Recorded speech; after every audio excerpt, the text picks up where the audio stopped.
ٹوٹا اور کوا، دوستی اور انتقام کی کہانی ایک بہت ہی خوبصورت جنگل میں، جہاں ہر طرف پھولوں کی بھرمار ہوتی تھی اور پرندے اپنی محبوب اونچائیوں پر پرچھائی کی جگہ تلاش کرتے رہتے تھے۔ وہاں ایک خوبصورت رنگ بھرا طوطا رہتا تھا۔ اس کے پنکھوں کی روشنی اور اس کی خوبصورت آواز نے اسے جنگل کی سب سے پیاری پرندہ بنا دیا تھا۔ طوطا کا نام طوفان تھا۔ وہ ہر روز اپنی خوبصورت آواز سے جنگل کی دوسری پرندوں کو مسحور کر لیتا اور ان کا دل فتنہ کر دیتا۔ لیکن ایک مقام پر جہاں ایک اکیلا کوا رہتا تھا، اس کی خوشیوں کا کوئی انجام نہیں تھا۔ کوا کا نام کالو تھا۔ اس کے پر کالے اور رنگ کالا تھا۔ اس نے جنگل کے دوسرے پرندوں کو دیکھ کر بہت دکھ ہوتا تھا۔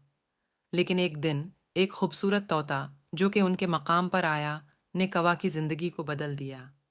طوفان کو ہمیشہ کوا کے ساتھ رہنے کی خواہش تھی۔ وہ کوا کے پاس گیا اور اس سے دوستی کا اظہار کیا۔ کوا کو یہ بہت پسند آیا۔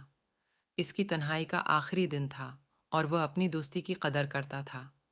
دونوں دوست بن گئے اور ان کی دوستی نے ان کی زندگیوں کو بہتر بنا دیا۔ وہ ہمیشہ ساتھ رہتے تھے اور ایک دوسرے کی مدد کرتے تھے۔ لیکن ایک دن جنگل میں ایک بڑا حادثہ ہوا۔ ایک دن جنگل میں آئے ایک شریکہ شکاریں نے کالو کو پکڑ لیا اور اس کو قید کر لیا۔ طوفان نے دیکھا اور اس کی دل توڑی ہو گئی۔ اس نے کالو کو بچانے کا فیصلہ کیا۔ طوفان نے دوست کو کالو کو بچانے کے لیے کہا، ہمیں اس کو چھوڑنا ہوگا۔ لیکن کوا نے کہا، یہ بہت خطرناک ہو سکتا ہے۔ طوفان نے جواب دیا، میں نے اس کا فیصلہ کیا ہے اور میں تمہاری مدد کی ضرورت ہے۔ دوست نے اپنی جان کی قربانی دی اور کالو کو چھوڑ دیا۔ شکاری نے چھوڑ دیا۔